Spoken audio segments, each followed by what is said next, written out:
Assalamualaikum warahmatullahi wabarakatuh. Bismillahirrahmanirrahim. Baik, siswa-siswi kelas 8, mari kita lanjutkan ke pembelajaran mata pelajaran ilmu pengetahuan alam. Namun seperti biasa, mari kita bersama-sama awali kegiatan pembelajaran ini dengan berdoa terlebih dahulu. Bismillahirrahmanirrahim.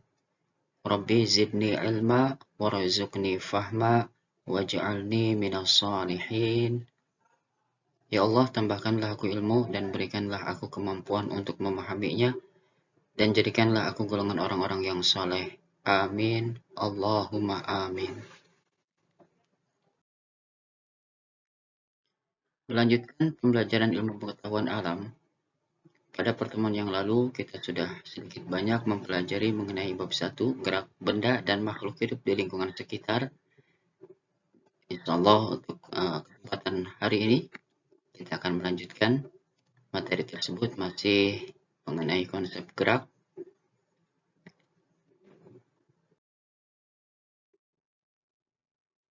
Bab 1, gerak benda dan makhluk hidup di lingkungan sekitar.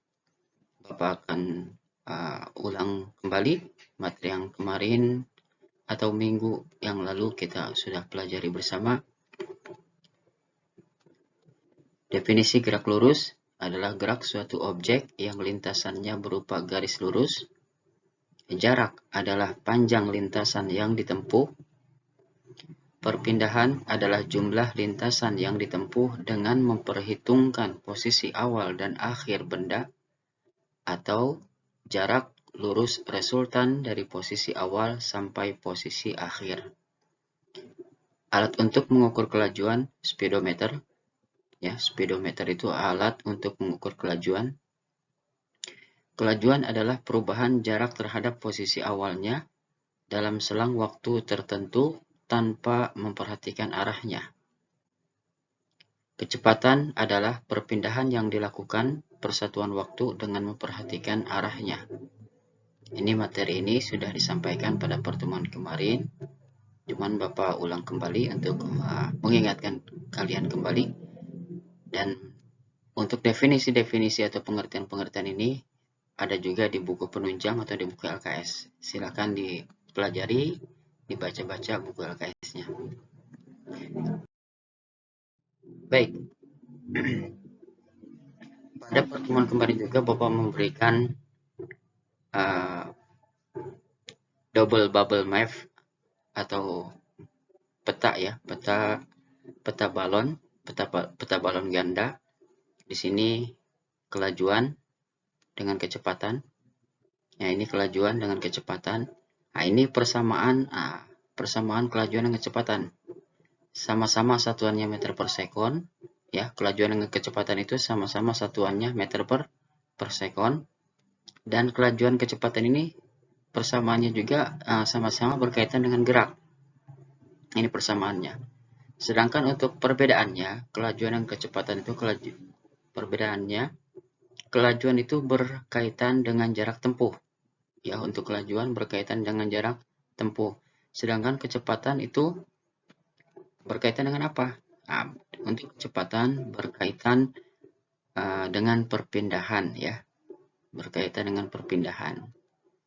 Kemudian perbedaan yang kedua, kelajuan itu rumusnya apa? Kelajuan rumusnya sama dengan S dibagi T ya.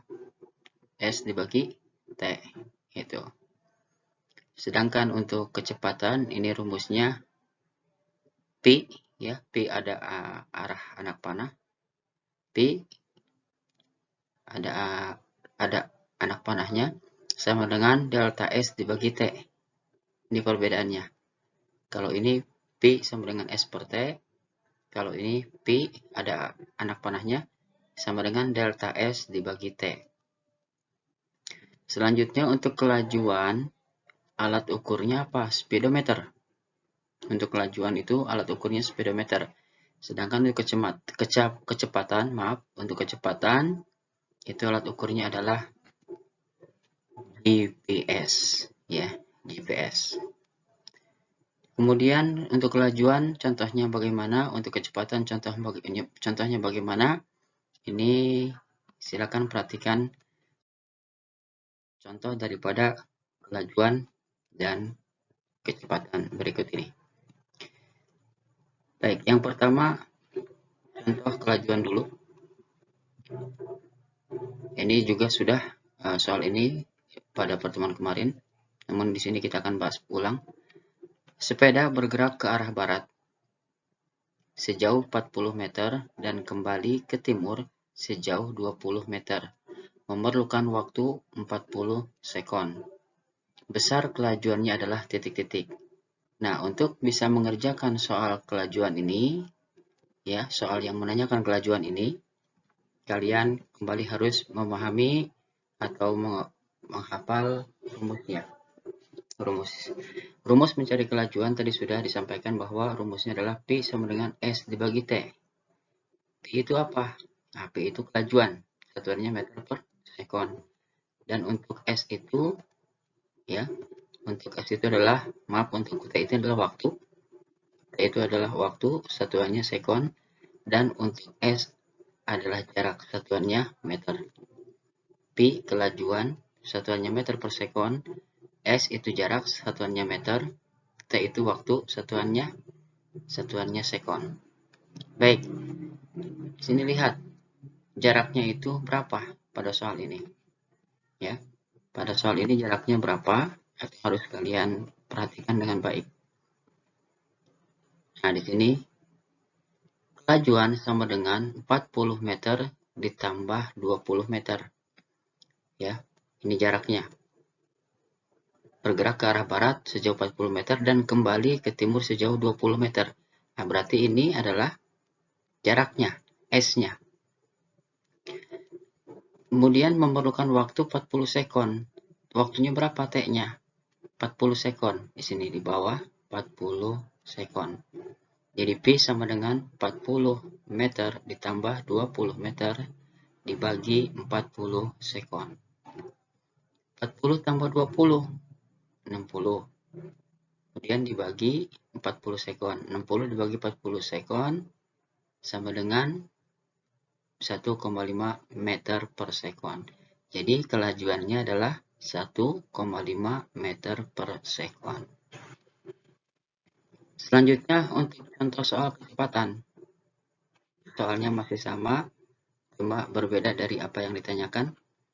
Sepeda bergerak ke arah barat sejauh 40 meter dan kembali ke timur sejauh 20 meter.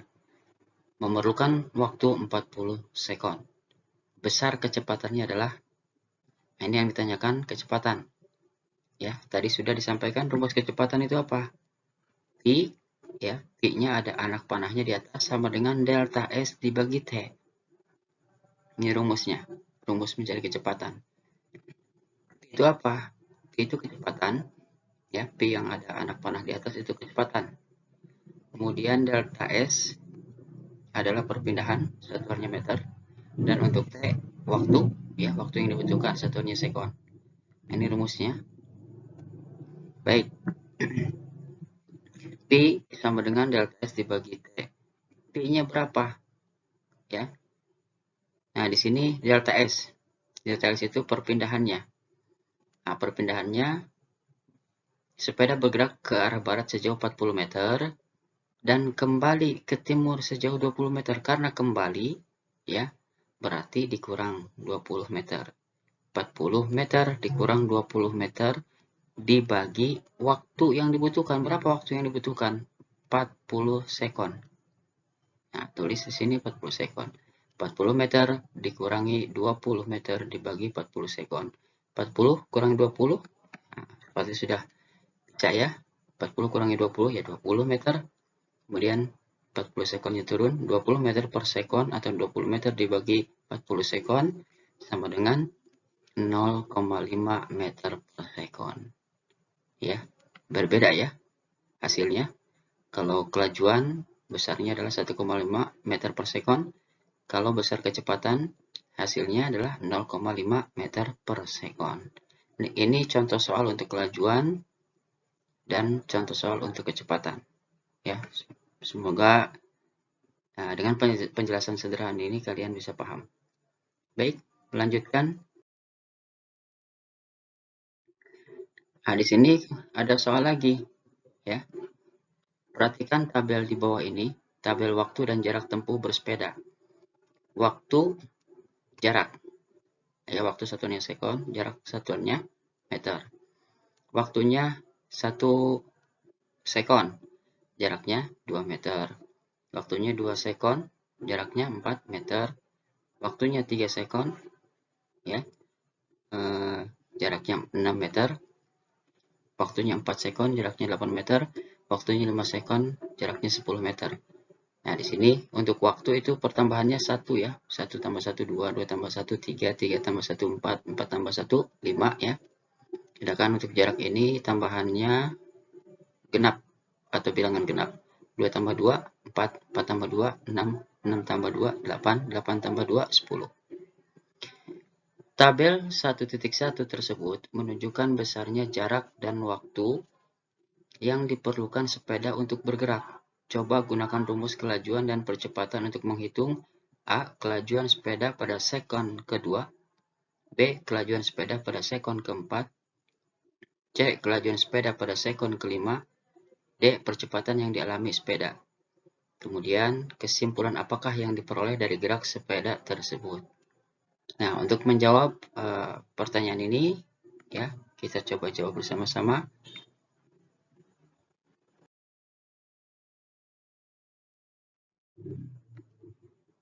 Nah, pertanyaan pertama adalah kelajuan sepeda pada sekon kedua, ya. Pertanyaan yang pertama tadi.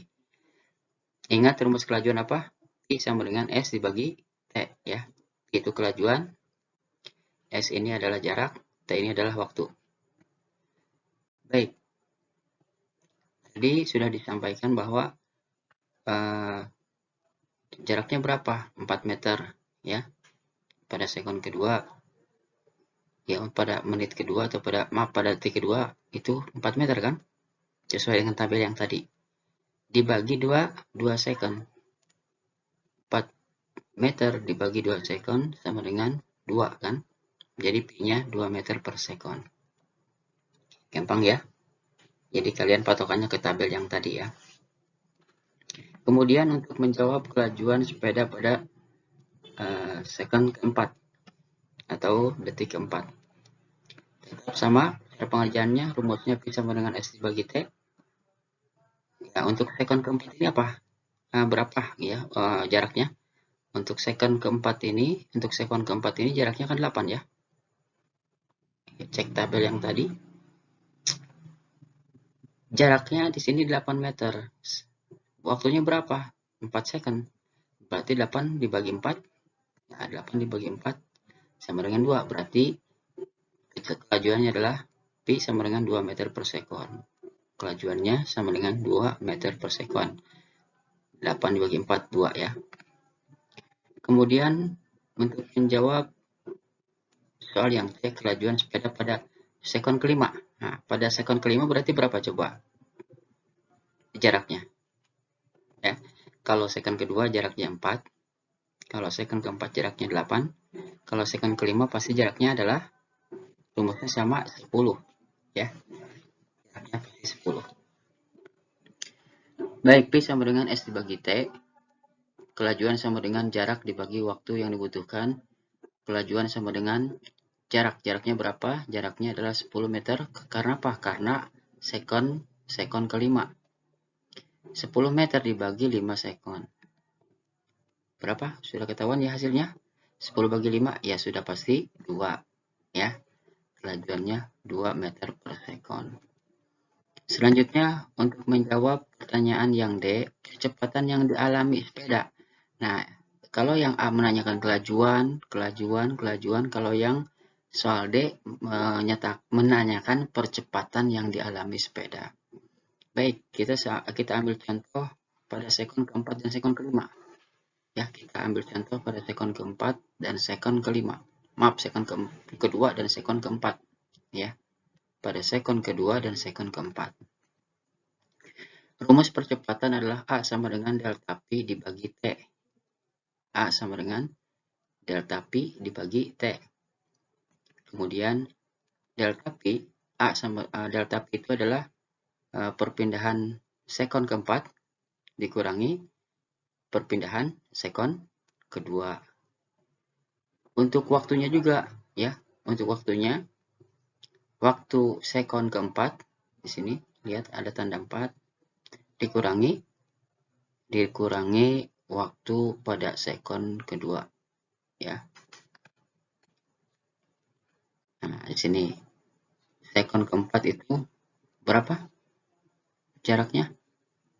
Sekon keempat ini, sekon keempat jaraknya berapa? 2 meter per sekon. Tulis 2 meter. Kemudian jarak kedua berapa? Sekon kedua jaraknya Pi ini ya, sama dengan 2 meter per sekon, tulis. Jadi jarak keempat 2 meter per sekon, jarak kedua ya, sekon kedua 2 meter per sekon juga. Kemudian T4-nya waktu yang diperlukan untuk sekon yang keempat ini berapa waktu yang diperlukan? 4. Tulis 4. Dan untuk waktu yang diperlukan untuk sekon kedua berapa? 2 ya. 2 sekon. Tulis 2 sekon. 2 meter per sekon dikurangi 2 meter per sekon dibagi 4 sekon dikurangi 2 sekon. Sudah ketahuan hasilnya ya. 2 dikurangi 2, 0. 4 kurangi 2, 2. 0 meter per sekon dibagi 2 sekon. Berapa hasilnya? 0 bagi 2. Pasti hasilnya adalah 0. Ya. Jadi 0. Jadi percepatan yang dialami sepeda untuk sekon kedua dan sekon keempat adalah 0 meter per sekon kuadrat. Ya. Baik. Kemudian tadi ditanya kesimpulannya. Jadi bisa kita simpulkan bersama-sama. Sepeda bergerak dengan kelajuan tetap, yaitu 2 meter per sekon, dan percepatan yang dialami sepeda adalah 0. Sepeda bergerak dengan kelajuan tetap 2 meter per sekon, ya. Ini 2 meter per sekon, 2 meter per sekon, 2 meter per sekon, berarti tetap kelajuannya. Dan percepatan yang dialami oleh sepeda tersebut adalah 0. Ini percepatannya. Nah, inilah kesimpulan dari soal tabel 1.1 tadi. Baik, anak-anak sekalian, itu penjelasan sederhana dari semoga bisa dipahami ya. Anak-anak yang soleh dan solehah, demikian materi hari ini. Semoga niat dan usaha kita dalam menuntut ilmu senantiasa mendapatkan ridha dan berkah Allah Subhanahu wa Ta'ala. Materi yang tadi Bapak sampaikan ada di LKS, silakan pelajari LKS-nya, dan soal latihannya silakan dikerjakan. Insya Allah pada pertemuan yang akan datang kita akan membahas mengenai sistem gerak pada manusia, ya. Tetap semangat dan jaga kesehatan. Terima kasih. Mohon maaf. Subhanakallahumma bihamdika asyhadu an la ilaha illa anta astaghfiruka wa atubu ilaik. Wassalamualaikum warahmatullahi wabarakatuh.